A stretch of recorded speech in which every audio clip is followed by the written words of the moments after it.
reached out to me like the end of the year, and we just started working together, and he was like, Meghann, I have a situation. I have a deal, and I can close a really smaller deal right now to get it in by the end of the quarter, which would make my sales leader happy. And I really have this number in mind for my year. It's like, 200% of quota. But if I wait a month, this could be like $100,000 more. And I'm like, well, wait, like, is that a question? And you see where there's just so much pressure. But I will say, like, it is really hard to get out of that mindset.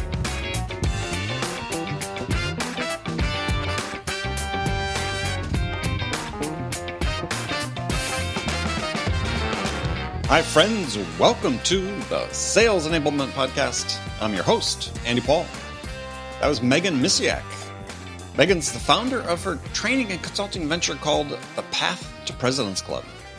Meghann is one of the rising new voices in sales that I like to feature on the show, and she's part of the new generation of thought leaders and sales leaders who are shaping the future of selling and the sales profession.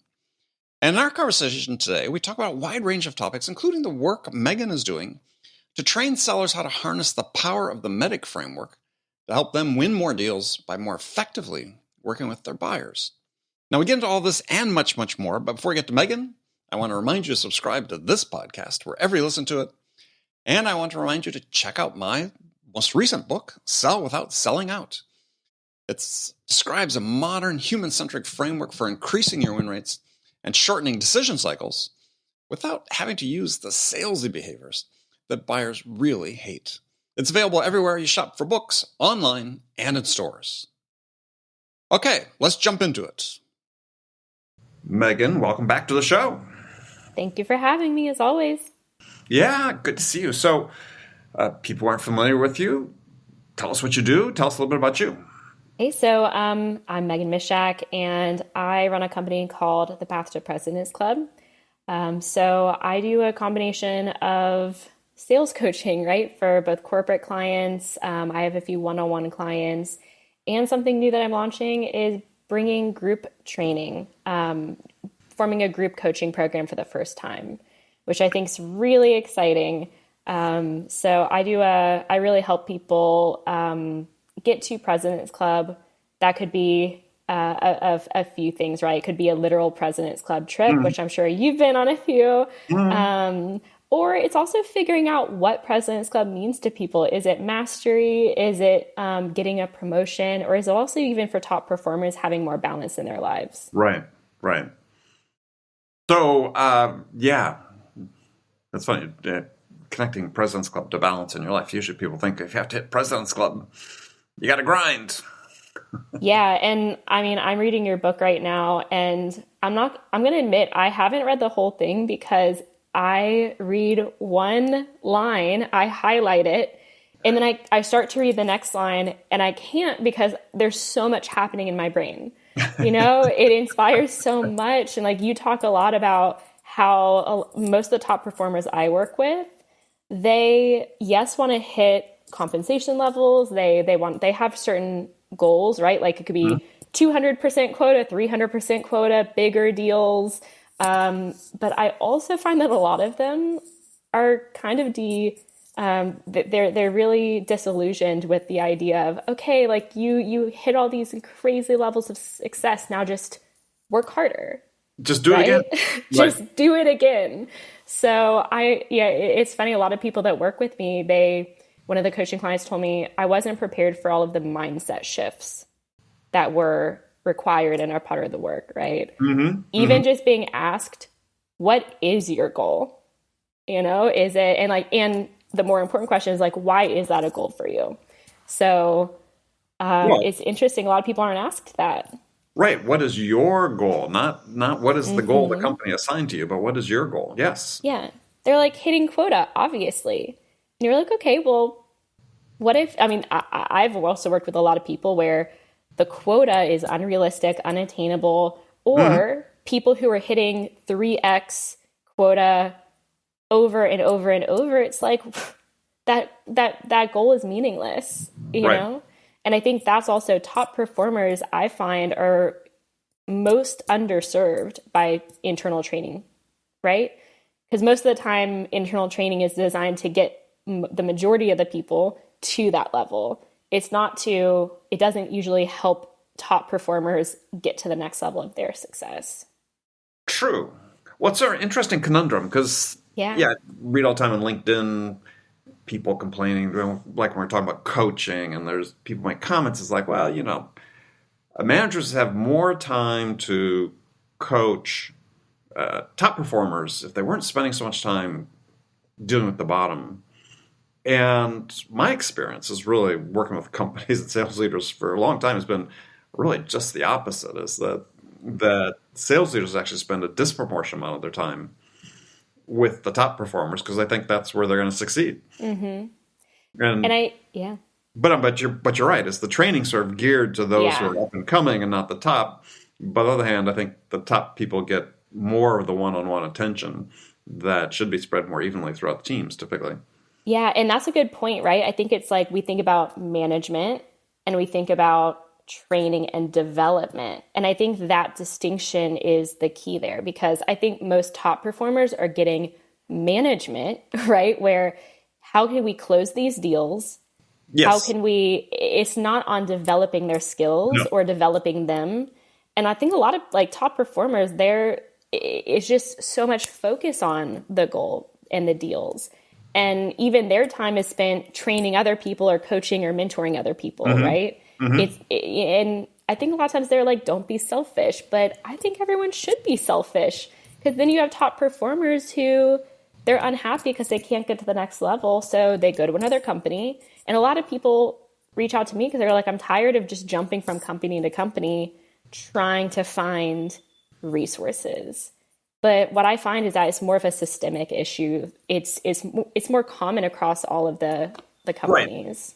Well, but you raise an interesting issue, which one that we talked about more and more recently on the show is that if sellers are jumping from company to company to find somebody to be able to help them progress in their career, is they need to be more discerning about what they're jumping into before they make that leap. Yeah. And I think the harder part is that even if you have that for a few years, it's really easy to outgrow your company, your manager, even your mentors and your like sometimes your mentees, right? So I think, when we think even about longevity in your career, it can be really refreshing and helpful to go to a new role, but we also have to look at the cost of that, right? Like there's a real cost of going into a new company, onboarding, having to learn everything.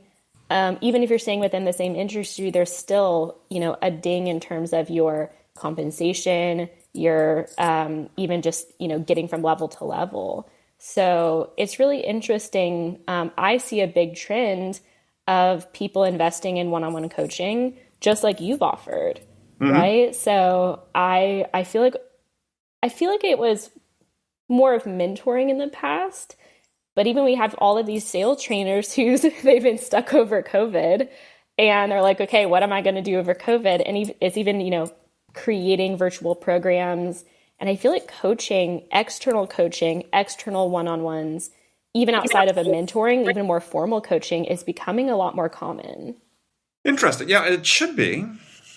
I mean, if we have this situation where there's great acknowledgement or I don't say great acknowledgement, but let's say almost a consensus on this idea that frontline managers who should be doing coaching aren't doing enough of it. And if that's the case, then companies should enable people to find coaching somewhere else. Yeah, and I feel like I'm seeing a blend. Sometimes it's the seller saying, my company is going to support me and getting some external training. And I also see a lot of top performers who are simply saying, hey, internal training and internal support's not enough. I hear a lot of times my manager is a great manager. They're just not a great coach. So I even see a lot of top performers simply reaching out and even using their personal funds and saying, this is something I really need. And I don't know if I'm going to get it at any company, right? But I think that it is a good distinction because I do see a lot more people who have things like stipends for training, for development. I mean, but there's also this huge burst of sales enablement and sales training, right? Like I get so many messages in my inbox for people who are hiring internal roles. And Right. I'm a little bit worried that it's not going to fulfill everything that companies are expecting. Well, I'm sure it won't. I mean, and that's Yeah. not a fault of those programs, but it's just, Yeah. yeah, it's sort of the nature of the beast, I think. Yeah, I mean, and I think part of the problem is yeah, we see a huge growth in enablement and it becomes its own career path. The thing that's, for me, is always sort of a challenge is, well, how do you bring people along that career path who oftentimes that career path doesn't include having a sales role? I mean, Yes. This has and been a huge conversation on LinkedIn recently. oh, really? I might have missed that, Hmm. but it's a conversation worth having. I mean, I don't think that, yeah, I don't think that necessarily that everybody that's into that role necessarily needs to have had, um, X amount of time of sales experience. But I think in general, it would be very useful for them too. I could see, and I've talked about this recently, is yeah, we're sort of fixed in sort of the way we structure career paths for people in sales, especially Hmm. the software world is, SDRs, certain number of SDRs. Hey, you're either going to go into be an AE or maybe you go become an account manager or a CSM, depending on your sort of outlook on life. But it's like, yeah, why don't we start cycling people through all these responsibilities?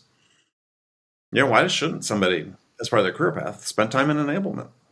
Well, I can tell you why a lot of people don't. Um, I hope it's probably going to be pretty obvious, but I mean, I've one of the main reasons why I went and started my own company was because there's like very real ceilings in terms of compensation, Hmm. even for like high level roles. A lot of times you're working as one person, you're managing the entire team. For me, it was like 100 salespeople, and I was also taking on responsibilities for the CS team. Hmm. So it's like 200 people, and I had like incredible results from the program that I'm even like MEDDIC, the program I'm launching. Right.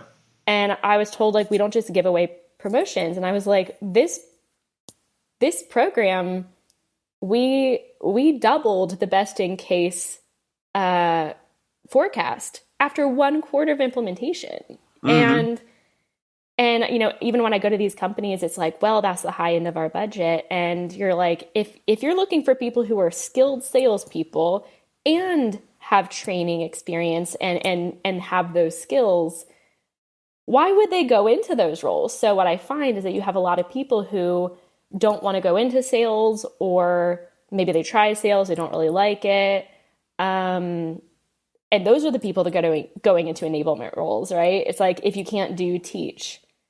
And I feel like it's kind of setting this up for failure. When why would salespeople listen to someone who hasn't sold, or hasn't had success in sales? And when I people ask me about enablement, people they're like, yeah, I'm thinking about enablement, I'm a BDR, and I don't really want to go into I don't know if I want to go into sales. And I'm like, that imagine in a few years when, and especially with BDRs, they're usually more junior, they're less tenured, and sometimes they just tend to be younger as well. So I was like, if think about that, if going into a role, you're going to be so limited in your career as well. So it's not only, like, I feel like it's very limiting for these people that are going into these roles. Yeah, I mean, it's an interesting question because well, I think back to first company I worked for out of college, big tech company Hmm. of the day, and yeah, going into a teaching role was sort of part of the career path for many people. Yeah. For advancement is it was sort of like your third step. You were a salesperson. You could be then become a sales manager, and for the sales manager, for them, advancement. Yeah, there are sort of like two routes that are kind of popular. One is, yeah, go become part of the training organization for 2 years or whatever. You do your stint, Then the other one was, you go back to corporate and do a stint there. But Yeah. and then you come back out, and the people did their training gig. They came out, got a promotion. You typically become branch managers. We had branch managers at the time, which were big jobs. So to me, that worked. I think that's a fantastic, I mean, my own experience, I went into sales and I was working for a smaller company where we really had a challenge attracting and retaining salespeople. So I just started building a training program myself, have to teach myself, have to support other people coming to the organization. And I found that I loved it. You know, it's a Hmm. very natural path, I think, for top performers. For me, I was spending my nights and my weekends. It's like I am a workaholic in a lot of ways, recovering workaholic. You were just talking about But that before we started recording. Yes. yeah. But it's interesting because when I moved to New York, I got off. I was actually interviewing for sales roles, and someone saw that I had some training experience, and they're like, "Would you consider doing this full time?" And I was like, "I didn't even know this was a full time role." Mm. And 6 or 7 years ago, it wasn't really. It wasn't very Yeah, not common. widespread for sure. Yeah, but my boss had actually come from PTC, from, bigger companies, so it was more common. And I definitely think that it kind of poses the question from two fronts, right? It poses a very important question of what should we look for in sales trainers, coaches, and the second question is, and that's kind of like personally, right? If Hmm. you're a salesperson looking to, there's so many voices. Who should we think about trusting? Who should we look to help us accomplish our goals, to supplement our managers and our mentors and our Hmm. peers? But also for companies, right? What should the track be? And what it's almost like what should the requirements be? Because I see a lot of times where right now where enablement is just it's going through such a boom, they're just looking for warm bodies. And I feel like we're really going to hinder the future of sales enablement and even just sales training if we're just flooding it with people because we need people, and we're even just like the compensation levels and everything, which is a separate conversation. But I think that Sure. we're probably doing a disservice to the world of training and coaching if we're diluting it with so many people who don't really have experience. That's my big concern, Right. outside of even just choosing coaches. And as a sales trainer, I will say, I mean, I go through a lot of imposter syndrome. I mean, I feel like every day I'm like, I'm not Andy Paul, so what do I have to say? Thank God for that. But it's so funny because, I know a lot of people, even like Jason Bay and I work very closely, and we have a lot different experience. We work with Scott Sambucci, very different Hmm. experience. I work with so many people in this space, and we all have very different experiences. Right. So even when you talk about experience, it can be very different, but all of us have sold. So it's really interesting to think about the future of influence and experience and sales training. And Right. I do think in the past, it was only open to people who, were like top performers. And a lot of times it was also like, you're a top performer. So the training route would be to take the existing content and just train with it.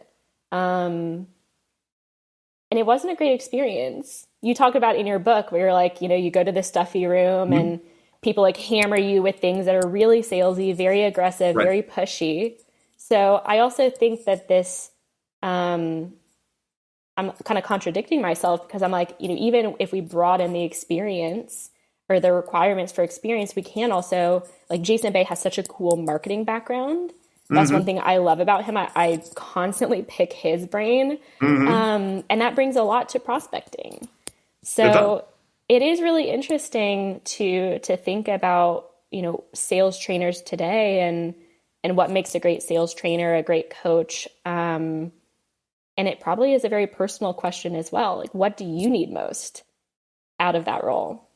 No, I think that's the case, and I think that's the point you made earlier is I think there's a role for company provided training, but not many companies have training departments, or even if they have enablement, they really don't have, formal training programs and so on. Is why not give people stipends? I think that should be universal, to say, look, we're investing $5,000 a year in you, or something, and you have to use it, right? Mm-hmm. That's one of the things we're going to judge you on is are you using it? We've gone out, we've vetted, some number of things. If you have somebody else that you want to go to, maybe there's some, simple vetting process. I think companies are always going to want some of that if they're going to be paying for it. But there's a universe of resources like yourself out there that people could tap into. Why insist that it has to all be done internally? And when a certain amount should be done internally, but a lot of it, from an enrichment standpoint, is beyond the skill set of the people that you have in enablement, which is not a criticism of them. It's just a big world and lots of different needs people have. Yeah. I think every salesperson should have some budget that they can spend externally.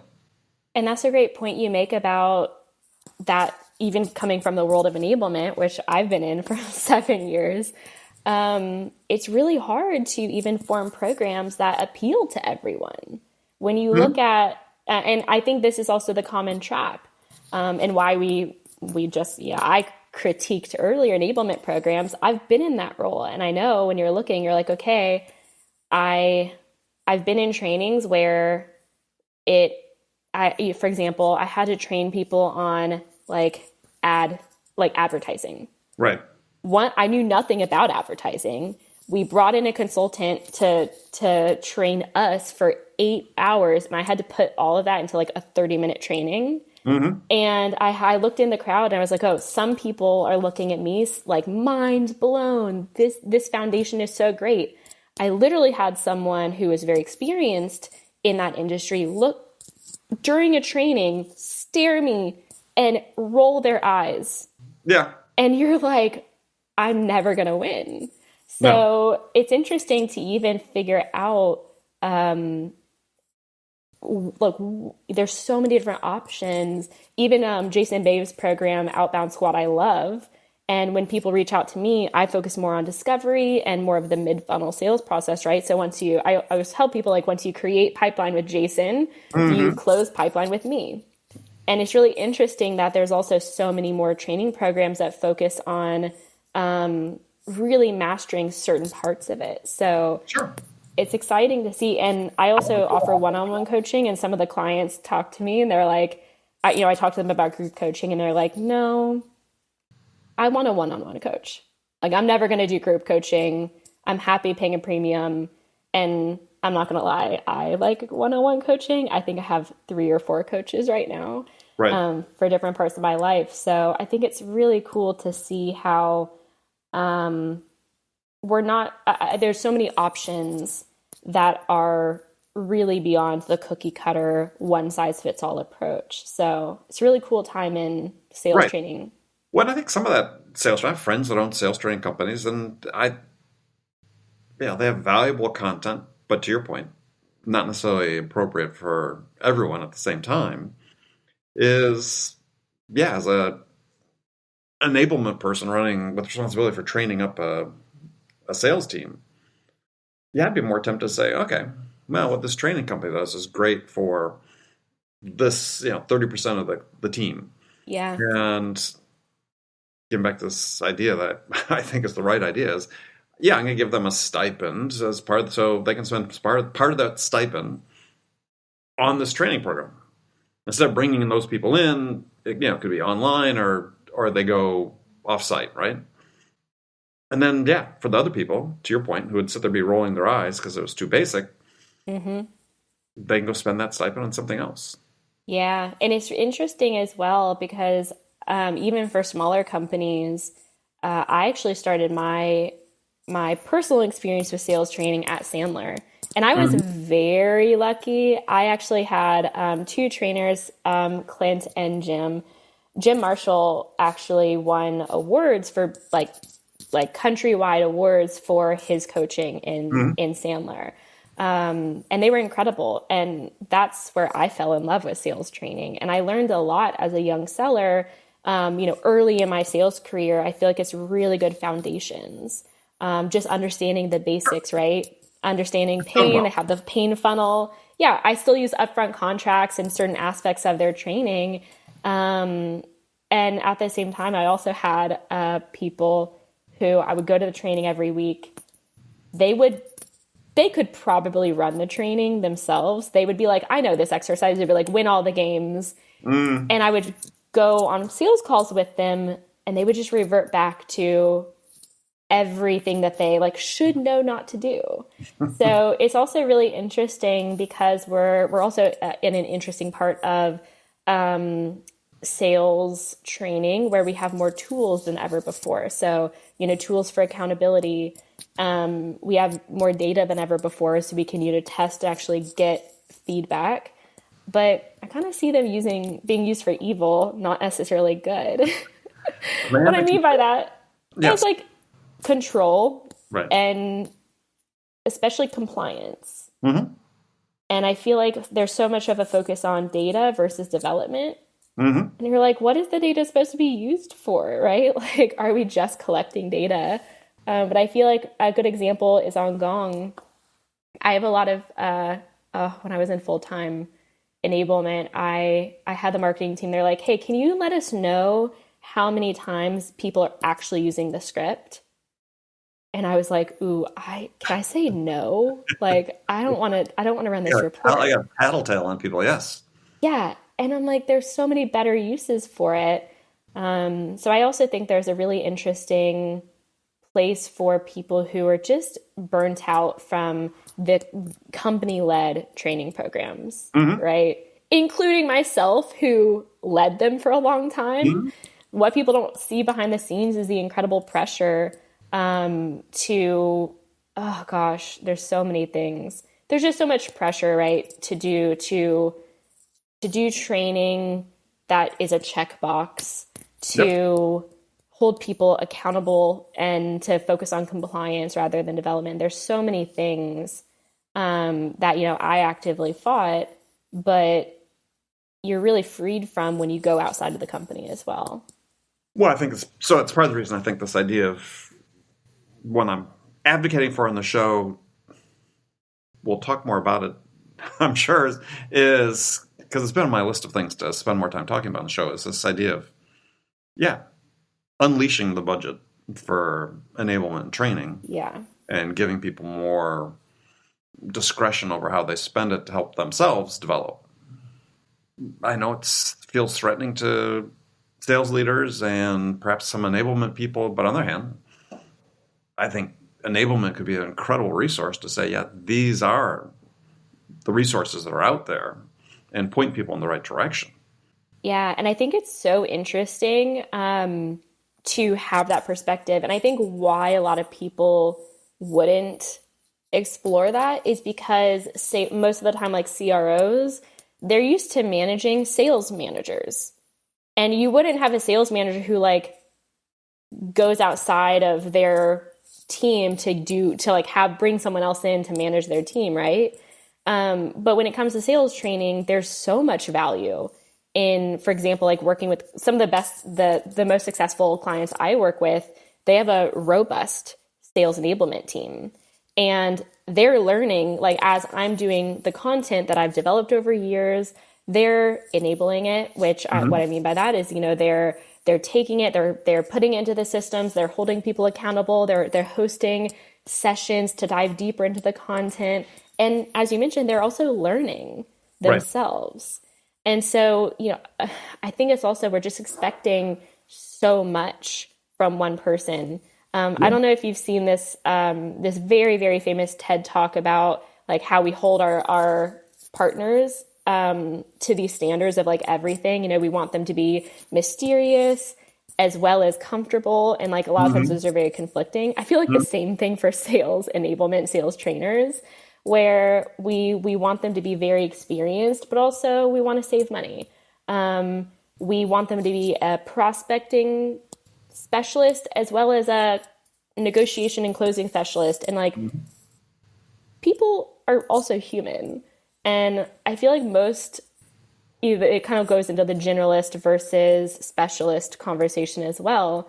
But I think we can learn a lot from specialists, especially that, as we talked about, how different people's needs are. Mm-hmm. So I think it's really exciting. It's really interesting to see how we have so many more specialized programs that I think a lot of in the times in the past were only available to big companies. And I'll say it as a trainer, it makes a lot more sense for me to do corporate clients, right? Where it's like $100,000, you do the training, and 30% of people are engaged, and you make a lot of money. But what I also find is that, I mean, I've talked to Jason Bay about this a lot. We both love working with one-on-one with people who are like the top, the 30%, right? The people who are engaged, who really want to change, who really want to learn. So it's also more fulfilling for us as trainers. Yeah. Yeah. Well, those are more likely to be the people that reach out for that type of support. Yeah. And this is, I think, one of the reasons I think the value of sort of taking the stipend approach to how we train and enable sellers, meaning giving them more control over it, is I think if you give people sort of more skin in the game, not that it's their own money, but if they're obligated to actually invest it and use it, then perhaps people have more sense of ownership over learning and improving, right? Because, I look at my career, 20 plus years with my own company, both consulting and doing a lot of coaching. And sure, my clients are people that are already successful. Yeah. And it's why is that? Well, it's because they're the ones that are most likely to see that, I've got limitations and I want to get better and be more self-aware about it than others. And we just need to help develop that self-awareness in more people, I think, is the bottom line on that. Yeah. And I think it's also fair to do a little bit of give to get. When I went to Sandler, I actually negotiated it. There was an agreement that I went to Sandler, but I would bring it back to the company and I would do some training, right? Like each week I would have a little office hour session where I would teach people what I learned. Right. And I think there's also some really cool opportunities there for knowledge share and also to hear what other people are focusing on. And even to hear how they're internalizing it, how they're applying it to their role. It's actually really good for retention of that information. But Absolutely. also, I think like to have like 10 different sellers working on 10 different things, consuming 10 different trainings or methodologies or frameworks, like I think a lot of times that freaks us out from like a company perspective because we're like, there's not going to be consistency. And I think we have gone so far, like way too far in terms of consistency and compliance. Yes. When people used to be really attracted to sales because there was a lot of autonomy. And now I'm kind of getting away from that. Well, and we've gotten away from it. Yeah. A lot. And I don't know about you, Andy, but like especially younger sellers that I talk to, they're always just asking me like, tell me how to do it, how to do it, how to do it, how to do it. And I'm like, don't you want to know why or like how this works? And a really good example, I hope my like mentee doesn't hear this. He's going to kill me, but like I recommended the work, use names first and last. We'll call him Jim. So Jim came to me and I recommended the book Deep Work. And it was really funny because he texted me at like 1:00 in the morning. He was like, so what do you even like about this book? And I'm like, oh my God, where do I start? This is a book that's like changed my life and changed the way I work. And I finally, was talking to him. I was asking him questions and he was like, yeah, it's just a lot of psychology. And like, where is the point? Where is the part where it gets to like how to do this? And he literally texted me and said, oh, wait. This is kind of the point of the book, isn't it? And I'm like, yeah, to think and to be creative and to even give yourself the space to test, to experiment, to think deeply.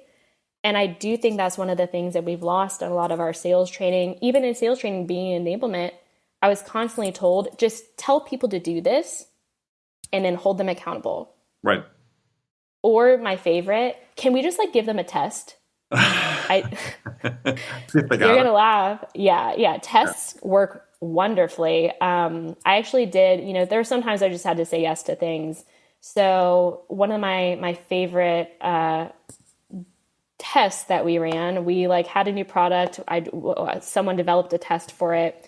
The next day I walked in the office pre-COVID and I see all these pods of salespeople and I'm like, what are they doing?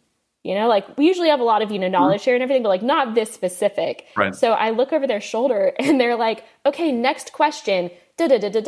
Someone would go Command F, like someone else had the screen open with the content and they were just doing the test together. Yeah. And I'm like, there's no value in this. And I think we've really lost the art of creativity, the art of failure, the art of critical thinking and creative thinking. And a lot of training does just focus on that. And so I think there's a lot of other, a lot of benefits of opening that up. Yeah, and I agree 1,000%. As for you read my book, I mean, it's one of the real themes in it is that we are in a profession that really rewards creativity, rewards experimentation, rewards non-compliance with overly prescriptive processes. And in the process of doing that, we're handcuffing the ability of people to really develop into their best selves. And it's there's a great book called Barking Up the Wrong Tree, written by a guy named Eric Barker. And it's that subtitle something like Everything You Thought You Know About Success but was wrong, basically. But in there, he cites a study that was done of class valedictorians. And the study was being a valedictorian a predictor of success outside of school? Oh. And what the study found over a course of years was the answer was no, that it wasn't a great predictor of success, because what valedictorians did is they knew the process. They knew the system. Yeah. They knew what they had to do to be considered a success within that system. They knew the rules of the game. And, so within high school or within college, knew the rules, what it took to get A's and to get rise to the top of the class. It didn't translate well into real world because the rules aren't as clear cut, or sometimes aren't even evident. Yeah. And so when we force salespeople to be so compliant to a process, we're setting them up for failure, because we're saying this is the way the world works. And guess what? It rarely does work that way. Yeah, and I think that this is so short-sighted as well. And I could talk for days about this, but I mean, it makes sense because most sales leaders are held to quarterly results, right? Like I always ask my clients, I'm like, why do you think your manager is pressuring you? Why do you think their manager is pressuring them? But when we actually look at long-term development, it really does pay to slow down and to really teach the skills instead of just the tactics. Because what I find is that if people don't learn critical thinking skills, I mean, you mentioned this book, they're going to get replaced by robots, right? I love that you mentioned this in your book where you're like, when we think about the things that are going to get replaced, it's going to be just people who can give talk tracks, right? Like if you're just doing the work of marketing, right? That's obviously going to get replaced. And so we're also really building skills. And I'll admit it is hard. I recently worked with a client to move from mid-market into enterprise, and he reached out to me like one quarter. He was like the end of the year, and we just started working together. And he was like, Meghann, I have a situation. I have a deal and I can close close a smaller deal right now to get it in by the end of the quarter, which would make my sales leader happy. And, I really will have this number in mind for my year. It's like, 200% of quota. But if I wait a month, this could be like $100,000 more. And I'm like, well, wait, like, is that a question? And you see where there's just so much pressure, but I will say, like, it is really hard to get out of that mindset, to challenge norms. And you talk about a lot about this in the book, where you're talking about how hard it is to challenge your sales leader. Like, this is one of the main things I work on with my clients is how do you handle situations where your manager is telling you to do one thing and you have a lot of compassion for why they're coming from that perspective, what's going on in their world. But you also are like, this doesn't align to my values, right? Yeah. I think a lot of like the main thing is like the speed, right? So many sales leaders today are just pushing to get to the next meeting or close this deal as soon as possible, or even like this weird end of quarter, let's close all of our deals now so we can show results. Even in like this manifested in my last company where they would push for, oh my gosh, such bad sales strategies. I'm dying. When I first came to the organization, just wait. When I first came to the organization, they would show, like, first proposal call, they would show the price. Then they would say, here's the discount if you can sign by next week. Mm-hmm. And you sold SaaS, like, deals don't get done in a week. And so the clients, like, they also had never asked about the timeline or the need for a discount. And you're like, we are just leaving money on the table. And I feel like so many sellers know this and they feel this. This doesn't feel genuine, authentic. It doesn't feel like we're building real relationships. They're selling out. Selling out. Yeah. Just putting their own interest ahead of those of the buyer.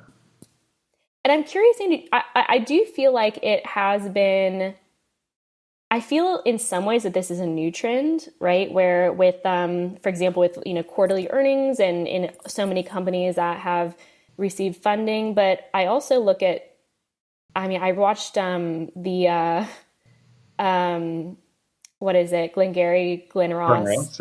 Yeah. Video of like the coffee is for closers. Mm-hmm.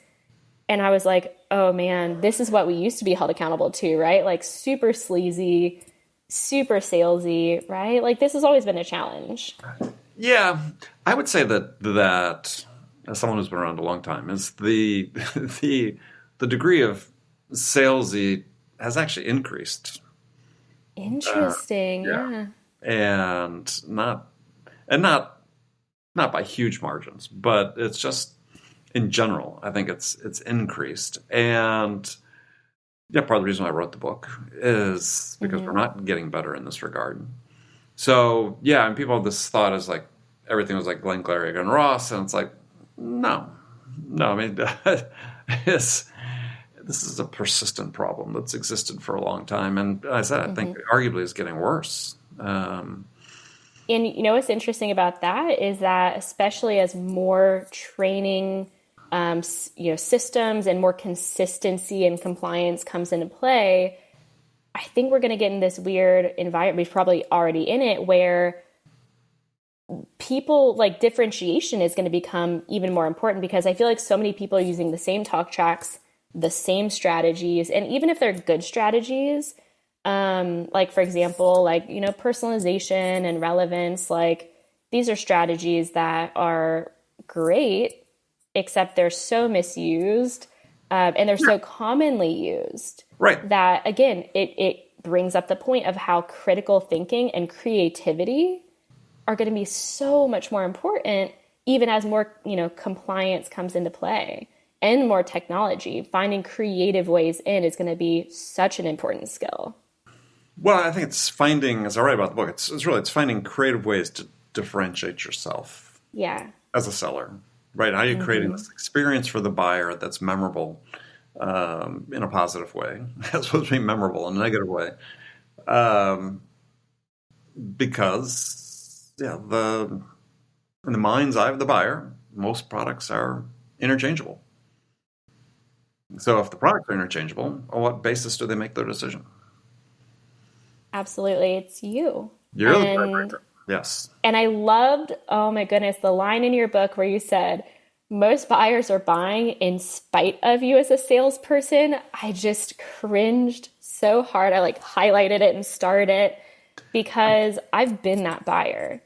I bought a system and I was like, I hate this salesperson and I never want to talk to this person again, but I really want this product. Mm-hmm. And I imagine this person like doing high fives and like winning the deal and doing the gong, and I was like, this person didn't learn anything. Like I gave feedback, but this person's not learning anything. No. Because the issue is that bad sales tactics still work. From time to They time. don't work as well, but this is also a huge issue where it's like, yeah, no, but it's working. And I literally have sales teams where they had like one sales team that came to me, they had a 10% close rate. Mm-hmm. And they're like, yeah, it's working. And I was like, okay, I hate to burst your bubble, but that is super low close rate. It's working more than zero, Right. but I wouldn't consider that working. And I feel like a lot of salespeople are feeling that, right? Like they're thinking there has to be a better way. Yeah, but there's this inertia that they're confronting, the status quo. Mm-hmm. And yeah, it's a bunch of people have commented today and yesterday on a post I had posted about this on LinkedIn, which was talking to a sales leader about my book, and he said, "Oh, you're so right. It's so good, but I've got a number to hit." Yeah. I think, oh, so what you're saying to me is that in order to hit your number, you got to be super salesy, and that's sort of what a lot of people think, right? And it's like, no, it's really the opposite of what you want to do. But we're stuck in this mode. And change is hard. Change is hard. It's for a lot of people. It's something they're comfortable with. But we're falling into sort of this sunk cost trap, which is we've invested in doing things this way, and look, it is working. Not great. Yeah. But sunk cost theory says, well, what we'd do is we'd put more money into it, right? If we just invest more money into it, it'll get better. And the theory says, no, it won't. Yeah, But and this is sort of where we are in sales, is we've got a system that's broken, it's not working the way it should, and what we're going to do is we're going to invest more in it in terms of resources, technology, and surely that will make it better, and it won't. And it's so interesting because I think we've focused so much on scalability, right? Mm-hmm. And I think to that point, a lot of ease. There's a difference between ease and easy. And I think a lot of sales managers are hitting the easy button. And the easy way is compliance and using tools to hold people accountable and management, right? I feel like so many times I'm like, why are we reviewing all of these deals with sellers, like in reviewing the numbers with them? I was like, why aren't we focusing on coaching and like asking them what their goals are and motivating them? Mm-hmm. And I'm going to be very upfront because it's not easy. And I know you too, your book, like it's not easy to really dig deep into what your goals are, to fight leadership or as a leader to even do things differently, right? There is so much pressure. But in my experience, this is the work that helps people burst through. Like not only, I feel like this is what the work, like even getting people to hit 100, 150, 300% quota. It's not easy, but it's worth it. And especially when we think about like the 80-20 rule applied to like sales performers, right? I think it's so funny that these strategies work best with top performers because they actually stay with you and they're happy and they're more fulfilled. So I think it's also critical for sales leaders to think about these strategies and to invest in their people this way, just as much as it's important for salespeople who are at those peak performance levels Right. and I think a lot of them are doing some aspects, right? Because I don't think you get to top performers without strategies like selling in. Right. But I think a lot of people don't have the full picture, right? They might be selling in some ways. I'm sorry, I'm so obsessed with your book. Oh, thank you.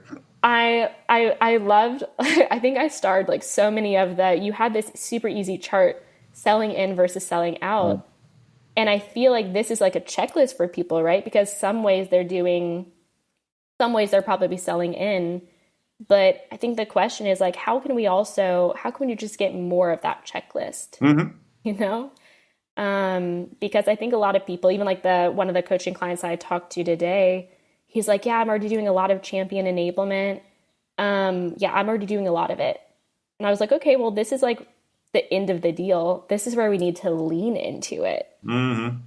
And so the people that I work with year over year, it's never enough to just say, yeah, I'm doing a few things. Like, it's how can we consistently go deeper and deeper? And what I find is a lot of top performers are saying, how can I like work less and less? How can I not even work less? How can I hustle less?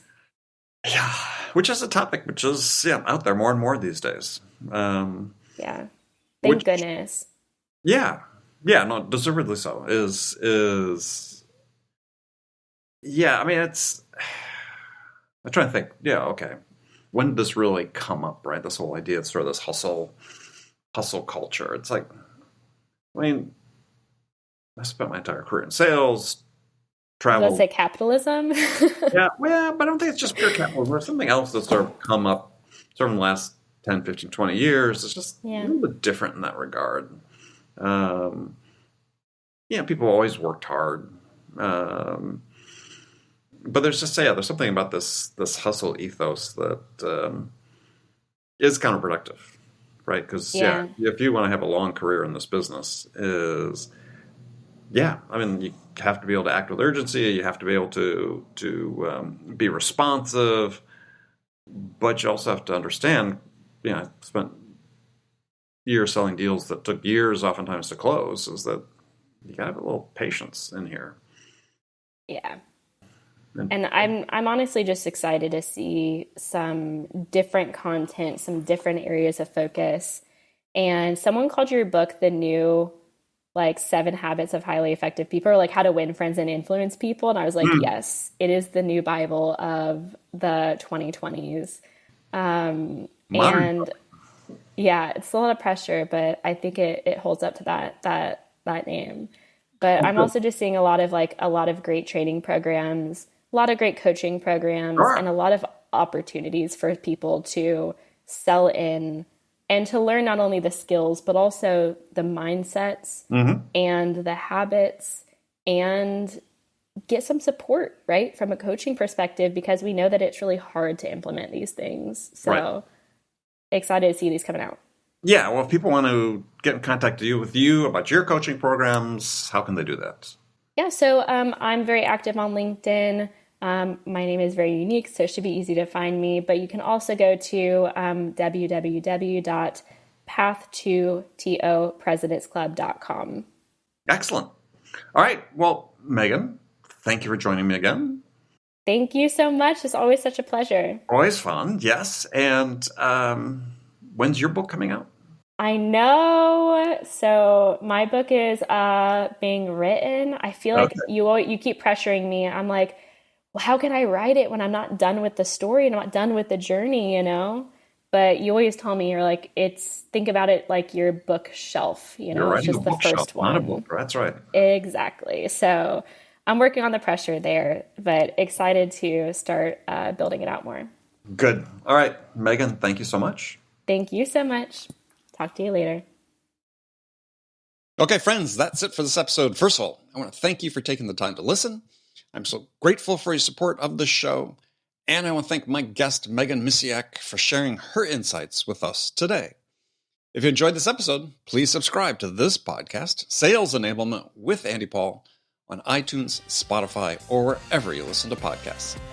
And I want to thank you again for investing your time with me today. Until next time, I'm your host, Andy Paul. Good selling, everyone.